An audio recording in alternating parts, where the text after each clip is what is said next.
আন্টিটা এইভাবে হাসে, এইভাবে হাসে। আবার দেখাও তো কিভাবে হাসে। এইভাবে হাসে।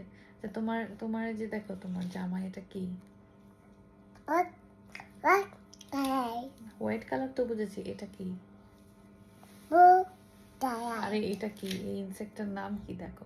এই যে দেখো তুমি মোবাইলে দেখো, এটা কি কালার? আরে কি কি ইনসেক্ট? এটা কি আঁকা? কি আঁকা দেখো, এটা কি? কি এটা? এটা কি বলো না? কি এটা? বাটারফ্লাই। Yes, butterfly. এটা কি বাটারফ্লাই? মামা, আচ্ছা ভিডিওটা অফ করে দে, টাটা টাটা দিয়ে দাও।